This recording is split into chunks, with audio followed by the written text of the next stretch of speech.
लो जी, तो लेकर आ गई हूँ द लास्ट इमोर्टल का एपिसोड नंबर 12। तो एपिसोड 12 की स्टार्टिंग होती है और हम देखते हैं कि जो होंगी होता है वो आता है इन के दरवाजे को खटखटाते हुए कहते हैं कि इन जल्दी चलो, समय हो चुका है, देर हो जाएगी। इन कहती है हाँ आ रही हूँ बस। उसके बाद से इन बाहर निकलती है और फिर अपने दरवाजे को बंद करती है। सभी लोग यहाँ से निकलने ही वाले होते हैं तो यांग शुआंग आती है, कहती है कहाँ जा रहे हो तुम लोग। तो होंगी कहता है कि अच्छा हुआ यांग शुआंग कि तुम मिल गई, हमें तुम्हें बाय करने का मौका मिल जाएगा। और हाँ, मुझे लगता है कि अभी गुजिंग सो रहा होगा, तो जैसे वो उठे उसे बाय बाय बोल देना। हम लोग जा रहे हैं इनके लिए क्लाउड माउंटेन ढूंढने के लिए और शायद हमें देरी हो जाएगी, तो अब हम मिलेंगे फिर कुछ देर, मतलब कुछ समय के बाद। हम देखते हैं तभी वहाँ पे गुजिंग आ जाता है। गुजिंग को आता देख इन उसे देख रही होती है, तभी गुजिंग आता है और होंगी को साइड में ले जाता है और कहता है कि देखो मैं तुम्हें बता दूं कि इन जो है ना वो मेरी छोटी सिस्टर है, मतलब देखा जाए तो वो मेरी जूनियर है, तो उसे परेशान करने के बारे में सोचना भी मत। होंगी कहता है कि हाँ मैं समझ गया और जाने लगता है। फिर से गुजिंग उसे खींचता है और कहता है कि देखो इन ना जब शराब पीने के बाद थोड़ा सा नशे में हो जाती है, थोड़ा अजीब हरकतें करती है, तो उसके लिए बुरा मत मानना। वो कहता है कि हाँ समझ गया और कुछ, और फिर जाने लगता है। गुजिंग फिर उसे खींचता है और कहता है कि देखो इनको ना ये मिठाई बहुत ज़्यादा पसंद है, तो उसे वो मिठाई दे देना। मतलब बार बार गुजिंग उसे परेशान कर रहा होता है, वो उसका समय बर्बाद ही कर रहा होता है। हांगी कहता है कि हाँ मुझे अच्छे से समझ में आता है। तभी हम देखते हैं गुजिंग उसे समझाने के लिए दोबारा खींचता है, तो गुजिंग के पॉकेट से वो लाल पत्थर गिर जाता है।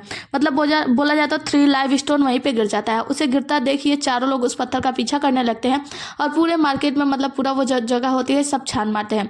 एक पुल पे आके ये चारों लोग मिलते हैं, कहते हैं पत्थर मिला, नहीं मिला तो चलो दोबारा ढूंढते हैं। जैसे ये लोग दूसरी तरफ मुड़ते हैं ढूंढने जाने के लिए, हम देखते हैं कि वहाँ पे एक लड़की खड़ी होती है जो कि एक रेड कलर का ड्रेस पहनी होती है और वो एक रेड धागे से, अदरी से धागे से इन चारों को बांध देती है। कहती है कहाँ जा रहे हो तुम लोग, मुझे ही ढूंढ रहे हो ना, मैं 3 लाइव स्टोन हूँ। ये लोग कहते हैं क्या तुम स्टोन हो? वो कहती है कि हाँ हाँ मैं ही स्टोन हूँ। ये 3 लाइव स्टोन जो होती है वो स्टोन कहती है कि देखो मैं ना अंडरवर्ल्ड की दुनिया में बिल्कुल नहीं जाना चाहती। ये लोग कहते हैं ऐसा क्यों? तो वो कहते हैं तुम्हें पता है जब मैंने अंडरवर्ल्ड का दुनिया छोड़ा था ना, तो वहां से जाने के बाद मैंने एक कसम खाई थी। मैंने कसम खाया था कि 1000 ऐसे कपल होंगे जिन्हें एक दूसरे से मैं मिलाऊंगी, एक दूसरे में प्यार कराऊंगी, उसके बाद से ही मैं कभी अंडरवर्ल्ड की दुनिया में जाऊंगी। वो लोग कहते हैं अच्छा, तो इसका मतलब यह है कि तुम अंडरवर्ल्ड की दुनिया में भेजने के लिए हम 1000 ऐसे कपल्स को लेके आए जिन्हें तुम जोड़ा बनाओगी। तो वो कहती है कि हाँ ऐसा ही कुछ है, क्योंकि मैंने अपने आप से प्रॉमिस किया था। और तो ये, लेकिन हाँ एक चीज़ तो आसान है कि मैंने 98 कपल्स को मिला दिया है। सिर्फ 2 कपल्स ऐसे हैं, 2 कपल्स को जब मैं मिला दूंगी ना तो फिर मैं आराम से अंडरवर्ल्ड की दुनिया में चली जाऊंगी। और देखा जाए तो तुम दोनों भी अच्छे पार्टिसिपेंट लगते हो, तो मुझे लगता है कि तुम दोनों को जोड़ देना चाहिए। यहाँ पे ये बात करती है गुजिंग और इन की और हांगी और यांग शुआंग की। ये लोग कहते हैं कि लेकिन ऐसा कैसे संभव है? तो ये कहती है कि देखो क्यों नहीं संभव है, जो यांग शुआंग है वो मतलब इतनी अच्छी राजकुमारी है, जो होंगी है ये लोमड़ी का राजा है वगैरह वगैरह। तो वो कहती है कि देखो एक काम करो, देखो हर कोई जो है ना एक रेड कलर के धागे से बंधा होता है। जब 2 लोगों में आपस में प्यार होता है तो उनके मतलब लड़कियों के हाथ में एक धागे में एक फल बंधा होता है। जब उन दोनों में प्यार होता है एक दूसरे से आपस में, तो वो फल दिन पर दिन पकते जाता है। जैसे ही वो फल पूरी तरीके से पक जाता है तो मेरा काम पूरा हो जाता है। तो तुम लोग मेरी बात मानो, शायद ये जल्दी हो जाए। तो यहाँ पे होंगी जो होता है वो कहता है कि बिल्कुल नहीं, अगर मुझे जोड़ना ही है तो यांग शुआंग के साथ क्यों, यिंग के साथ जोड़ दो ना। इन कहती है मुंह बंद करो अपना। वो कहती है मतलब रेड स्टोन जो होती है वो कहती है कि नहीं देखो तुम लोगों को अगर मुझे अंडरवर्ल्ड की दुनिया में वापस ले जाना है तो मेरी बात तो माननी होगी। वो वहाँ पे सबको प्रैक्टिस दिखा रही होती है कि कैसे लोग जब एक दूसरे के प्यार में पड़े हुए हैं तो कैसे उनका रेड कलर का हो रहा है वगैरह। तो ये कहती है कि अब तुम लोगों को मेरी बात माननी होगी और दिन भर का जो दिनचर्या है ना तुम लोगों को साथ में बिताना होगा। जिसके बाद से लाइव स्टोन कहती है अब मैं आराम करने के लिए जा रही हूँ, जब ये काम पूरा हो जाएगा तो मैं लौट आऊंगी। लाइव स्टोन वहाँ से चली जाती है और हम देखते हैं इन जो होती है ना, जो डायरी ली होती है जिसमें उन लोगों का नाम लिखती है जिसे वो पसंद करती है, वो डायरी वो अचानक में कुछ कर रही होती है, कुछ जादू वादू। जिसके बाद से इन लोगों से देखते हुए कहती है कि गुजिंग और यांग शुआंग से कहती है कि यांग शुआंग मेरी वो डायरी खो गई। तो गुजिंग कहता है कि ठीक है तुम चिंता मत करो। होंगी भी कहता है कि चलो हम लोग मिलकर ढूंढते हैं। तो यहाँ पे इन कहती है कि नहीं नहीं कोई आवश्यकता नहीं है, मैं यांग शुआंग के साथ जाकर ढूंढ लूंगी। जिसके बाद से हम देखते हैं कि ये चारों लोग इनकी डायरी ढूंढने में लग जाते हैं। हम देखते हैं कि ये सभी लोग मिलकर इनकी डायरी देख रहे होते हैं, मतलब ढूंढ रहे होते हैं। इन जो होती है दूसरी तरफ और गुजिंग दूसरी तरफ। गुजिंग को वो डायरी मिल जाती है और गुजिंग खोलकर उसका पहला पन्ना पढ़ भी लेता है। इन उसके पास आती है और कहती है क्या तुमने देख लिया? तो वो कहता है हाँ, और वो अपनी डायरी छीन लेती है। कहती है तुम क्या सोचते हो इसके बारे में? तो वो कहता है कि तुम किसी को भी पसंद करो, मुझे इससे क्या लेना देना, उसमें मैं हस्तक्षेप नहीं कर सकता, और चला जाता है। इन जो होती है डायरी का पहला पन्ना खोलती है तो कहती है कि वो बेवकूफ़ लोमड़ी। और इधर हम देखते हैं गुजिंग को। गुजिंग भी दूसरी तरफ जाता है और अपना पैर जोर से किसी पर पटक के कहता है कि वो बेवकूफ़ लोमड़ी, उसे तो मैं छोड़ूंगा नहीं। कुछ याद आता है और वो कहता है कि रुको, ये राइटिंग तो शायद इनकी नहीं थी। जिसके बाद से हमें दिखाया जाता है कि होंग ही ने उसकी लिखावट में बदल दिया था। मतलब जहाँ पे गुजिंग गुजिंग के बारे में वो अच्छी अच्छी बातें लिख रही थी, वहाँ पे उसने अपने बारे में लिख दिया था। यहाँ पे इन जाकर गुजिंग को धमकाती है और कहती है कि तुम्हारी हिम्मत कैसे हुई ऐसा करने की। तो यहाँ पे हांगी कहता है कि तुम्हें पता है ना, देखो मैं कितना ज़्यादा हैंडसम हूँ। हम देखते हैं गुजिंग दूर से खड़ा ये सब सुन रहा होता है और यहाँ पे इन कहती है कि तुम्हें पता है तुम्हारी वजह से किसी को गलतफहमी हो सकती है। तो यहाँ पे हांगी कहता है किसको किसको गलतफहमी हो जाएगी, क्या गुजिंग को? वो तो तुम्हें पसंद नहीं करता, तुम्हें पता है ना कि तुम उसके साथ नौकर और मालिक के संबंध से बंधी हो। तो जो गुजिन होती है वो कहती है कि हाँ पहले बंधे हुए थे लेकिन अब हमारा रिश्ता वो टूट चुका है, तो अब मैं उसे अप्रोच कर सकती हूँ, तुम्हारी हिम्मत कैसे है हमारे बीच में आने की। और उसके बाद से गुस्सा वुस्सा करके वहां से जाने लगती है। गुजिंग ये बात सुन के बहुत ही ज्यादा खुश हो जाता है और मन ही मन सोचता है इसका मतलब यह है कि इनके दिन में पहला वो व्यक्ति मैं हूँ जिसे इन पसंद करती है। अब चारों लोग एक पास मिलते हैं और फिर कहते हैं कि चलो अब हमें अपना काम करना चाहिए और वहां से सभी लोग अलग हो जाते हैं। इन कहती है हम कहाँ जाना है, तो गुजिंग कहता है कि तुम मानव की किताब पढ़ने के बाद तुम कह रही थी ना यहाँ का खाना चखना है, तो चलो मैं तुम्हें ले चलता हूँ। दूसरी तरफ हम देखते हैं कि होंगी जो होता है वो एक पाउच का थैला देखता है और जाता है खरीदने के लिए। तो यहाँ पे आती है यांग शुआन और कहती है कि अरे तुम्हें पता है ये लड़कियों की इस्तेमाल करने की चीज़ है। तो यहाँ पे होंगी कहता है हाँ मुझे अच्छे से पता है और ये इनको पसंद आएगी ना, मैं उसी के लिए सोच रहा था। खैर मैं पूछ भी किससे रहा था, तुम्हें तो कुछ पसंद आता ही नहीं है। वहाँ से चला जाता है होंगी कह के। यांग शुआन उस पर गुस्सा करते हुए कहती है कि तुम्हारी हिम्मत कैसे हुई ऐसा करने की। तभी हम देखते हैं उसका हाथ का मोती चमकने लगता है। कहती है क्या क्या मैं उसे पसंद करने लगी हूँ, मतलब क्या मैं जलन कर रही हूँ। सीन कट होता है, हमें दिखाया जाता है कि जो गुजिंग होता है ना वो इनको ढेर सारी मिठाइयाँ और चीज़ें दे रहा होता है खाने के लिए और इन तो एकदम स्तब्ध होती है, मतलब खा रही होती है एकदम मुँह ठूस ठूस के। गुजिंग उसके सामने हाथ पसारता है तो इनको लगता है कि शायद वो उससे मिठाई मांग रहा है, तो मिठाई देती है। लेकिन गुजिंग वो हाथ हटा कर कहता है कि हाँ बहुत भीड़ है तो मेरे साथ हाथ पकड़ के चलो, और उसका हाथ पकड़ के भरी बाजार में लेकर जा रहा होता है। जब गुजिंग ऐसा कर रहा होता है तो हम देखते हैं इनकी जो मोती होती है ना वो बड़ी होने लगती है और इन जब ऐसा देखती है तो बहुत ही ज़्यादा खुश हो जाती है मन ही मन की। इसका मतलब यह है कि हम दोनों का प्यार फल फूल रहा है, बढ़ रहा है। हम देखते हैं कि ये दोनों लोग भी बहुत ज़्यादा एंजॉय कर रहे होते हैं। दूसरी तरफ होंगी और यांग स्वांग होंगी से कहती है कि चलो ना कोई ऐसी जगह ढूंढो, रेस्टोरेंट वगैरह जहाँ पे हम खाए पिए मस्ती करें। तो होंगी कहता है कि बस करो, तुम्हें तो बस खाने पीने की पड़ी रहती है। तो यहाँ पे यांग स्वांग कहती है कि तो हम करने भी क्या है, एंजॉय करने ही तो आए हैं। होंगी उसकी बातें सुन सुनकर पक गया होता है तो अपने कान बंद करने लगता है। यांग स्वांग कहती है ठीक है तुम्हें नहीं सुनना है तो मत सुनो, मैं जा रही हूँ अकेले। हम देखते हैं यांग स्वांग जब आगे बढ़ती है तो वो कुछ पेस्ट्रीज देखती है और पेस्ट्रीज देख के वहीं पे रुक जाती है, मतलब स्तब्ध हो जाती है देखकर। हम देखते हैं कि होंगी उसे बड़े ध्यान से देख रहा होता है, उसके पास जाता है और कहता है कि क्या हुआ। तो यांग स्वांग बताती है कि बचपन में मुझे पेस्ट्री बहुत ही ज़्यादा पसंद थी और मेरे कोई जाने वाले थे, मतलब मेरी मम्मी या डैडी कोई भी थे जो कि मेरे लिए पेस्ट्री बनाया करते थे और वो बहुत ही ज़्यादा टेस्टी हुआ करती थी। लेकिन उस वक्त मैं नखरे किया करती थी कि इसमें चीनी नहीं है, मीठा नहीं है वगैरह वगैरह। लेकिन फिर उनकी एक राक्षस से मुलाकात हुई, मतलब लड़ाई झगड़ा हुई और जिसमें उनकी मृत्यु हो गया। अब मैं उनको बहुत याद करती हूँ और आज तक कभी भी पेस्ट्री नहीं खाया तब से। तो यहाँ पे होंगी भी थोड़ा सा उसके दिल में सैडनेस लगती है तो वो कहता है कि ठीक है मैं ये पेस्ट्री खरीदना चाहूँगा, बदले में आप ये मोतियों का जो कंगन है वो रख लो, ब्रेसलेट रख लो। तो यहाँ पे जो यांग स्वांग होती है वो रोक देती है, कहती है कि नहीं नहीं बस करो, इतना भी ज़्यादा वो करने की जरूरत नहीं है। तो वो कहता है कि अरे ये मामूली सा कंगन ही तो है, मेरे किसी चाहने वाले में मतलब मेरी मौसी जी ने मुझे दिया है और मुझे ये उतना पसंद भी नहीं है। वो कहती है कि बस करो, ये जो चंदन है ना ये 100 साल पुराना है, तुम्हें पता है उसका मतलब भी। तो वो कहता है कि नहीं नहीं मुझे नहीं पता है और ना मुझे जानना है, तुम्हें पेस्ट्री खानी है ना मैं तुम्हारे लिए खरीद रहा हूँ। यहाँ पे यांग स्वांग कहती है कि बस करो, ये किसी का दिया हुआ तोहफा है, ये तुमने मुझे दे दिया और अब मैं तुम्हें ये वापस कर रही हूँ, पेस्ट्री खाना है ना तो मैं ले लेती हूँ। और यांग स्वांग पेस्ट्री खरीद लेती है, जिसके बाद से ये दोनों लोग एक जगह पे बैठ के पेस्ट्री खाने लगते हैं। तो यहाँ पे होंगी पूछता है कि तुमने मुझे ये ब्रेसलेट देने से मना क्यों कर दिया। तो यांग स्वांग बताती है कि जिस व्यक्ति ने तुम्हें ये ब्रेसलेट दिया है उसका मतलब भी समझते हो, इसका मतलब यह है कि वो अपनी जान भी तुम्हारे ऊपर न्यौछावर करता है।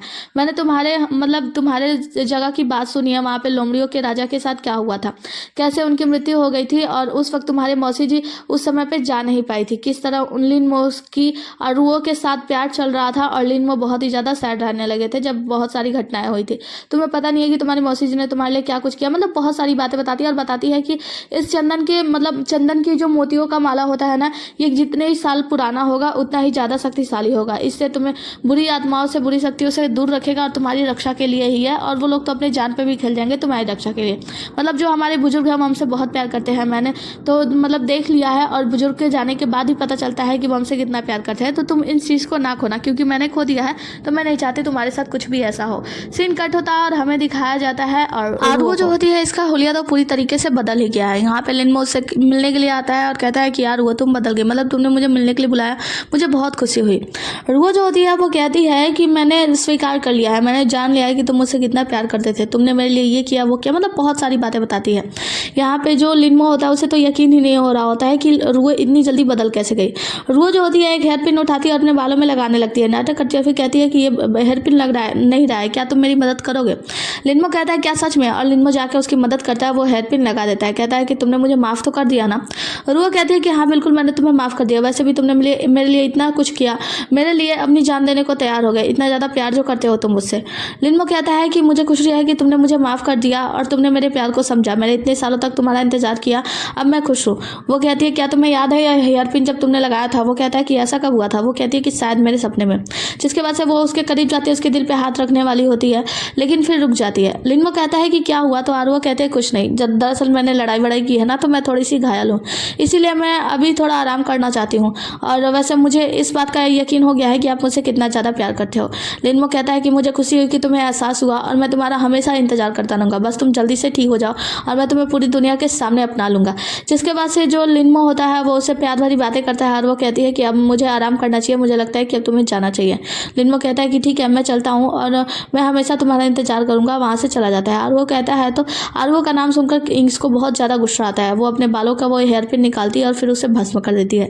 सीन कट होता है और हमें दिखाया जाता है गुजिंग को और इन को। ये दोनों लोग एक रेस्टोरेंट के बाहर से गुजर रहे होते हैं। वहाँ पे एक लकड़ी का कुछ फरंदा टाइप का होता है, उसे उड़ा रहे होते हैं कुछ रेस्टोरेंट वाले। वो कहते हैं कि ये उस व्यक्ति को इनाम में दिया जाएगा जो व्यक्ति यहाँ पे आके कंपटीशन में जीतेगा। यहाँ पे हमारी इन जो होती है वो कहती है कि मुझे भी वो चीज़ चाहिए, मुझे भी वो चीज़ चाहिए। गुजिंग कहता है कि ठीक है, तुम चिंता मत करो। और यहाँ पे ये दोनों लोग मिलकर भी पार्टिसिपेट करते हैं। मतलब यहाँ पे बहुत सारे कंटेस्टेंट्स होते हैं, ये सभी लोग मिलकर पार्टिसिपेट करते हैं। और पार्टिसिपेट में मतलब इन लोग का गेम क्या होता है, नूडल्स होता है। एक कप नूडल्स को 2 लोगों को खाना होता है, कपल्स को। अब यहाँ पे सभी लोग नूडल्स खा रहे होते हैं, हमारे हीरो हीरोइन भी नूडल्स खा रहे होते हैं। जब लास्ट में गुजिंग और इन जीतने ही वाले होते हैं, मतलब सिर्फ एक ही नूडल्स का एक ही लाइन बचा होता है, ये दोनों एक दूसरे की आंखों में खो जाते हैं। मतलब दोनों में से कोई भी हिम्मत नहीं कर पाता कि कौन पहले खाए वगैरह वगैरह। तभी हम देखते हैं कोई दूसरा कपल जो होता है वो जीत जाता है और वो लोग अपनी जो जीतने की जो भी वो इनाम उनाम था वो लेकर चले जाते हैं। इधर इन दोनों का प्यार फल फूल रहा है और दूसरी तरफ हमें दाजी माउंटेन का सीन दिखाया जाता है कि यहाँ पे कुछ लेटर आता है और ये लेटर देखकर फेंगमिंग जो होता है वो खुश हो जाता है। आगे हम देखते हैं कि ये सभी लोग अंदर में जाते हैं और अंदर में जो होते हैं मिस्टर जियान सान और जियान जू, ये दोनों लोग कुछ जादू वादू कर रहे होते हैं और वो बंद करते हैं। तभी वहाँ पे लेडी होंगचो आती है। लेडी होंगचो आते ही बहुत ही ज़्यादा गुस्सा करती है, कहती है कि क्या तुम लोगों को पता है क्या हुआ है। जियान जू जो होता है वो तुरंत ही वो कुंडली निकालता है और कहता है कि ये सब कैसे हो सकता है, मतलब वो लोग तो नौकर मालिक के संबंध से बंधे हुए हैं। तो यहाँ पे लेडी होंगचो कहती है कि तुम्हारे गुरु जो थे वो बहुत ही ज़्यादा निकम्मे थे, मतलब इतने निठल्ली तरीके से उन्होंने उनका रिश्ता बांधा था कि वो टूट भी गया। अब ये लोग कहती हैं लेडी होंगचो कि जैसे यहाँ पे ईन आएगी वो बस एक जन संलग्न जानवर ही तो है, उसे मार दिया जाएगा, जान से मार दिया जाएगा, ताकि वो ना रहेगी और ना ही गुजिंग के प्यार में पड़ेगी, ना उन दोनों को प्यार व्यार होगा, ना गुजिंग की मृत्यु होगी। तो यहाँ पे जियान जू जो होते हैं वो मना कर रहे होते हैं, कह रहे होते हैं कि ऐसा कैसे हो सकता है, मतलब वो एक मामूली से जानवर है और वो भगवान के किस्मत पे भारी कैसे पड़ सकती है। तो लेडी होंगचो कहती है कि मुंह बंद करो तुम लोग अपना, क्या उसकी जिंदगी हमारे देवता से भी बढ़कर है? तुम्हें पता नहीं है क्या हमारा गुजिंग जो है वो हमारा गॉड है, हमारा देवता है, तो उससे छोड़कर उस छोटे जानवर की बात कर रहे हो। जियान सान जो होते हैं वो जियान जू को शांत कराते हैं, कहते हैं कि कृपया हमें माफ कर दीजिए लेडी होंगचो, जब यहाँ पे ईन आ जाएगी तो हम लोग मिलकर कुछ ना कुछ कोई ना कोई रास्ता तो निकाल ही लेंगे। वैसे भी हमारे जो गुरु थे वो इतने मतलब सही रहे हैं, वो हम कुछ ना कुछ इसका रास्ता तो निकाल कर ही गए होंगे, कोई ना कोई रास्ता तो मिल ही जाएगा। सीन कट होता है और हमें दिखाया जाता है गुजिंग को और इन को। ये दोनों लोग एक जगह पे आते हैं और गुजिंग बताता है कि ये वो जगह है जहाँ पे 2 प्यार करने वाले अपने नाम को एक साथ लिखकर ताले पर लटका देते हैं। तो यहाँ पे इन कहती है कि अच्छा, तो वो कहता है कि हाँ चलो किसी जगह को चुनकर हम लोग भी अपने अपने नाम को लटकाते हैं। ये दोनों लोग एक जगह चुन लेते हैं और वहाँ पे अपने मतलब गुजिंग और इनके नाम से एक ताला बड़ा सा लटका देते हैं। और ताला को लॉक करने के बाद गुजिंग जो होता है वो कहता है कि इन चाबी दो, और चाबी लेकर दोनों का फेंक देता है। इन कहती है कि ये क्या तुमने चाबी फेंक दिया, हम इसे खोलेंगे कैसे? तो इन गुजिंग कहता है कि इसे खोलने की आवश्यकता ही क्या है, देखो अब ये दोनों हमेशा के लिए लॉक हो गए हैं, गुजिंग और इन। फिर ये दोनों कुछ पल के लिए एक दूसरे की आंखों में खो जाते हैं। इन शर्माती है और अपना मुख दूसरी तरफ फेर लेती है। आगे की सीन में हम देखते हैं कि जो लेडी होंगचो होती है वो कहती है कि क्या ये काम करेगा? जियान सान कहते हैं कि बिल्कुल, क्योंकि हमारे गुरु कभी भी गलत नहीं करेंगे दाजी पर्वत के साथ, उन्होंने ये उपयोगी बताया है। तो यहाँ पे लेडी होंगचो कहती है कि ठीक है, इस बार मैं तुम्हारे ऊपर भरोसा करी हूँ, लेकिन नेक्स्ट टाइम से नहीं किया जाएगा। और वैसे भी जो इन है वो इतनी ज़्यादा भी इम्पोर्टेंट नहीं है। तो जियान सान बताते हैं कि इन जो है वो हमारे ही शिष्य है, मतलब हमारे साथ ही पढ़ती है, हमारी जूनियर है, तो अगर हम उसकी रक्षा नहीं करेंगे तो कौन करेगा? दाजी पर्वत ही तो उसकी रक्षा करेगा। जिसके बाद से लेडी होंगचो यहाँ पे डांटने वाटने सुनाने के बाद चली जाती है। तभी हम देखते हैं कि हेवलनी पैलेस से कुछ लोग फरमान लेकर आए होते हैं और कहते हैं कि जियान जू तुम बहुत ही ज़्यादा बुरे हो और तुम्हें जल्दी सी सजा दी जाएगी। तो हेवलनी पर्वत के मतलब हेवनली पैलेस के पीछे वाले हिस्से में तुम पहुंच जाओ, तुम्हारी सजा वहीं निर्धारित की जाएगी। सीन कट होता है और हमें दिखाया जाता है कि जो गुजिंग, इन, होंगी और यांग स्वांग ये चार लोग एक जगह पे मिल जाते हैं। ये लोग अभी कुछ बात करते हैं, इससे पहले इनके पास लाइव स्टोन आती है और कहती है कि चलो अब समय हो चुका है, अपने अपने फल दिखाओ कितना पका है। जब इन दिखाती है तो ये देखकर लाइव स्टोन खुश हो जाते हैं, कहते हैं कि तुम्हारा फल तो बहुत अच्छे से पक गया है। उसके बाद से बारी आती है यांग स्वांग की। यांग स्वांग जब अपना फल दिखा नहीं रही होती है पहले, लेकिन जब दिखाती है तो वो ग्रीन कलर में होता है और वो ज़्यादा बढ़ा भी नहीं होता है। ये लोग कहते हैं कि ये ऐसा कैसे हो सकता है, तो यहाँ पे होंगी कहता है मुझे भी नहीं पता ये ऐसे कैसे हो गया। तो यहाँ पे जो लाइव स्टोन होती है वो कहती है कि चलो कोई बात नहीं, खैर इसका रंग थोड़ा अलग है लेकिन अभी ये पूरी तरीके से पका हुआ नहीं है, तो इसके लिए मेरा आखिरी पैतरा अपनाना होगा। ये लोग कहते हैं आखिरी पैतरा, कौन सा पैतरा? तो यहाँ पे जो लाइव स्टोन होती है वो कहती है कि अब तुम चारों को शादी करनी होगी। देखो ये आखिरी पैतरा है। प्यार करने के बाद जब लोग शादी कर लेते हैं तो उनका प्यार का फल पूरी तरीके से पक जाता है, इसलिए तुम्हें नाटक करना होगा। अब आगे दिखाया जाता है इन चारों को ड्रेस दे देती है शादी का और कहती है कि तुम चार लोग पहन के तैयार हो जाओ। ये लोग कहते हैं कि लेकिन ये तो नाटक है ना। तो लाइव स्टोन कहती है कि हाँ बिल्कुल, बस तुम जैसे ही विधि और विधान सब कुछ पूरा करोगे ये फल जो है वो पूरी तरीके से पक जाएगा तुम्हारे प्यार के मुताबिक, और हाँ अब मेरा काम पूरा हो जाएगा, उसके बाद से मैं अंडरवर्ल्ड की दुनिया में जाने के लिए तैयार हूँ। तो ये लोग कहते हैं कि ठीक है, अगर ये भी करना है, नाटक भी करना है तो कर लेंगे। होंगी तो मना कर रहा होता है, यहाँ तक यांग स्वांग भी मना कर रही होती है, लेकिन इन और गुजिंग तो तैयार होते हैं। गुजिंग कहता है कि अच्छा मैं अभी आता हूँ, थोड़ी देर रुकना, और वो जो कपड़े होते हैं वो लाइव स्टोन को देखकर वहाँ से तुरंत गायब हो जाता है। अगले सीन में हम देखते हैं इन जो होती है वो ड्रेस में रेडी होती है, मतलब कपड़ा वपड़ा पहन के, और वहाँ पे आता है गुजिंग। गुजिंग बहुत देरी से आता है तो इन कहती है क्या हुआ, कहाँ रह गए थे तुम? तो वो कहता है कि मैं तुम्हारे लिए कुछ तोहफे लेकर आया था, वैसे भी तुम बहुत खूबसूरत लग रही हो।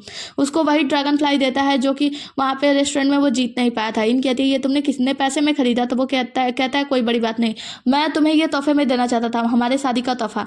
इन कहती है कि लेकिन तुम्हारे हाथ में चोट कैसे लगी? तो वो बताता है दरअसल दुकान वाला काफ़ी अच्छा था, उसका कुछ सामान इधर से उधर मैंने किया, कुछ पैसे कमाए और मैंने इसे खरीद लिया। वैसे भी तुम्हें ये बहुत पसंद था, इसीलिए मैंने सोचा कि मैं अपने शादी के तोहफे में तुम्हें यही दे दूं।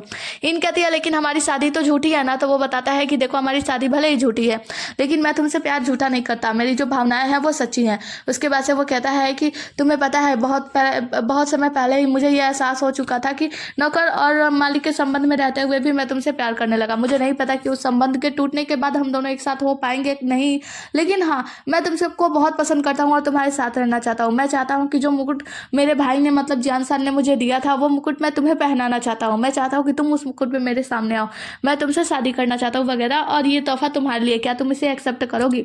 इन जो होती है वो बस उसके बातों को सुन रही होती है और गुजिंग कहता है कि हाँ, और मैंने तुम्हारी डायरी में भी देखा था कि जो पहला पन्ना था उस पर तुमने मेरे बारे में ही लिखा था, तुम्हारे दिल में भी मैं ही हूँ, है ना? अगर तुम एक्सेप्ट करती हो तो ये तोहफा भी एक्सेप्ट कर लो। इन जो होता है वो तोहफा एक्सेप्ट कर लेती है और खुश हो जाती है, मुस्कुराने लगती है। सीन कट होता है, हमें दिखाया जाता है होंगी का। होंगी जो होता है वो अपना ड्रेस पहन के इंतजार कर रहा होता है और कहता है कि यांग स्वांग तुम कब तक बाहर आने वाली हो? यांग स्वांग कहती है कि हाँ बहुत हुआ, मैं पहुंच रही हूँ, थोड़ा टाइम तो लगता है लड़कियों को। और आगे आती है और गिरने वाली होती है और जाके होंगी के ऊपर ही गिर जाती है, मतलब इन दोनों की किस हो जाती है। यहाँ पे हम देखते हैं कि जो हमारी 3 लाइव स्टोन होती है वो आती है, उसके चेहरे से वो पर्दा हटाती है और इन दोनों का किस करते हुए देख लेती है। कहती है कि गजब का था, तुम लोग तो अच्छा प्रोग्रेस कर रहे हो। होंगी कहता है कि यांग स्वांग तुमने अपनी चोंच कहाँ मारी, तुमने देखा? तो यांग स्वांग कहती है कह रहे मुझे माफ कर दो, मैंने ये जानबूझकर नहीं किया था, मेरा पैर फंस गया था। यहाँ पे लाइव स्टोन जो होती है वो कहती है कि हाँ ये सब अच्छा था, बुरा भी नहीं था, लाओ अब तुम मुझे अपना वो फल दिखाओ। जिसके बाद से हम देखते हैं कि जो यांग स्वांग होती है वो उसे फल दिखाती है, और यहाँ पे जो पत्थर होती है ना वो होंगी से कहती है कि तुम्हारा चेहरा इतना लाल क्यों है, और यांग स्वांग तुम्हारा भी। होंगी से कहती है होंगी एक बात बताओ, ये तुम्हारा पहला किस था ना? वो कहता है कि पहला किस न, ऐसा कैसा हो सकता है? और यहाँ पे यही बात यांग स्वांग से भी पूछती है, यांग स्वांग शर्मा रही होती है। यांग स्वांग जब अपना फल दिखाती है तो वो फल बहुत ही ज्यादा पक चुका होता है। तो यहाँ पे लाइव पत्थर कहती है लाइव स्टोन कि हाँ देखो ये तुम दोनों का पहला किस था, इसी वजह से तो ये स्टोन इतना ज्यादा चमकीला हो गया। यांग स्वांग कहती है अब मुझे जाकर देखना होगा इनके साथ क्या हो रहा है, और वो वहां से निकल जाती है। और पीछे पीछे होंगी भी ये कहते हुए निकल जाता है कि रुको इनको मत बताना हमारे केस के बारे में। दूसरी तरफ हम देखते हैं इन जो होती है दुल्हन की जोड़ी में होती है और हमारा गुजिंग उसके चेहरे से वो पर्दा हटाता है, फिर उसे अपने करीब लाता है और ये दोनों एक दूसरे को किस करते हैं। ये दोनों एक दूसरे को किस कर रहे होते हैं, मतलब हाँ इन दोनों का प्यार अभी इन दोनों का प्यार का फल पक ही रहा होता है। तभी हम देखते हैं यांग स्वांग और होंगी वहाँ पे आ जाते हैं। जिसके बाद से हम देखते हैं लाइव स्टोन भी वहाँ पे आती है और कहती है कि ठीक है अब तुम अपना फल दिखाओ। यहाँ पे होंगी जो होता है वो पूछता है गुजिंग से कि तुमने इनके साथ कुछ किया तो नहीं? तो गुजिंग कहता है वही किया जो शादी के बाद होता है। उसके बाद से हम देखते हैं कि लाइव स्टोन जो होती है ना उनका फूल भी दे देती है, कहती है कि तुम्हारा फूल भी बहुत अच्छे से पका है। उसके बाद से वो अपना हाथ मतलब जादू करती है, उसके हाथ में एक किताब आता है, कहती है कि अरे नहीं ये कैसे हो सकता है? तो ये लोग उसमें नाम देखते हैं जियानझू का। तो ये लोग ये कहती है कि इसका लाल धागा तो टूट चुका है। तो ये लोग कहते हैं कि जियानझू ये तो हमारे दाजी माउंटेन से है ना? तो वो बताती है कि हाँ। तो वो बताता है मतलब गुजिंग कहता है कि लेकिन इनहुई नाम की तो कोई भी ताजी माउंटेन पे नहीं है। तो वो कहते हैं कि नहीं नहीं, इनहुई जो है ना वो पृथ्वी लोक से है, वो एक नॉर्मल सी लड़की है और जियांजू दाजी पर्वत से है। तो ये लोग कहते हैं कि लेकिन एक बात बताओ, जियांजू के नाम पे ये रेड कलर का क्यों है, रेड कलर का मार्क क्यों दिख रहा है। तो यहाँ पे जो लाइव स्टोन होती है वो कहती है कि दरअसल बात यह है कि जियांजू को स्वर्ग की तरफ से कोई बहुत बड़ा वो दिया जाने वाला है, क्या बोलते हैं, पनिशमेंट दिया जाने वाला है। अब ये लोग बहुत ही ज्यादा चिंतित हो जाते हैं और हमें दिखाया जाता है हेवनली पैलेस का सीन। पैलेस में हम देखते हैं कि जियांजू की हालत खराब होती है क्योंकि उसके ऊपर कोले बरसाए जाते हैं। यहाँ पे राजा लैंग फैंग होते हैं, साथ में फैंगमिन होता है और बाकी बहुत सारे लोग होते हैं, खासकर दाजी माउंटेन के सभी लोग यहाँ पे होते हैं और दिखाया जा रहा होता है कि देखो स्वर्ग के जो नियम है उसकी अवहेलना करने का क्या सजा होता है। हम देखते हैं कि यहाँ पे होंग ही, यांग सुआन, दाजी माउंटेन से गुजिंग, इन सभी लोग पहुंच जाते हैं और जो जियानसान होते हैं वो बार बार माफी मांग रहे होते हैं, कह रहे होते हैं कि कृपया उन्हें सुधरने का एक मौका दिया जाए। जियांजू जो है कभी कोई गलती नहीं की है, बस पहली गलती है, पहली गलती सोचकर माफ कर दिया जाए। लेकिन लैंग फैंग इस बात को नहीं मानते। हम देखते हैं कि गुजिंग जो होता है वहीं पे घुटनों के बल बैठ जाता है और हाथ जोड़कर कहता है कि राजा लैंग फैंग कृपया हमें सुधरने का एक मौका दीजिए। जियांजू उन्होंने कभी कोई गलती नहीं की है। यहाँ पे एक जो व्यक्ति होता है वो बहुत ही ज्यादा बोल रहा होता है क्योंकि कोड़े वही बरसा रहा होता है। राजा जो होते हैं लैंग फैंग वो कहते हैं कि माना दाजी पर्वत जो है वो बहुत ही ज्यादा प्रतिष्ठित पर्वत है, लेकिन इसके किसी व्यक्ति को मैं माफ करने के बाद ऐसे मतलब और सारी अवहेलनाएं नहीं सह सकता, मतलब और भी लोग गलतियां करने से नहीं चूकेंगे। यहाँ पे जो व्यक्ति होता है वो बहुत ही ज्यादा बड़बड़ा रहा होता है। तो इन उससे कहती है कि आखिर किसने बनाया यह खराब से नियम, जिससे कोई देवता किसी महिला से मतलब किसी साधारण सी महिला से प्यार नहीं कर सकता वगैरह वगैरह। तो वो जो आदमी होता है वो बताता है कि तुम्हें पता है कि पहले से ही इन सब चीजों को बांट दिया गया है, देवता अलग है, अंडरवर्ल्ड अलग है, पृथ्वी लोग अलग है, स्वर्ग के देवता अलग होते हैं, ये वो वगैरह वगैरह बहुत सारी नियम के बारे में बता रहा होता है।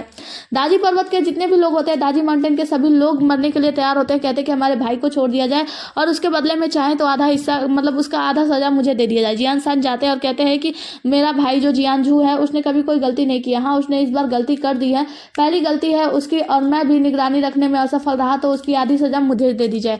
जियांजू कहता है कि भाई बस करो, ये सब मत करो। हम देखते हैं कि गुजिंग भी सामने जाता है और कहता है कि मैं भी असफल रहा तो मुझे भी सजा देने का वो मतलब कृपा करें।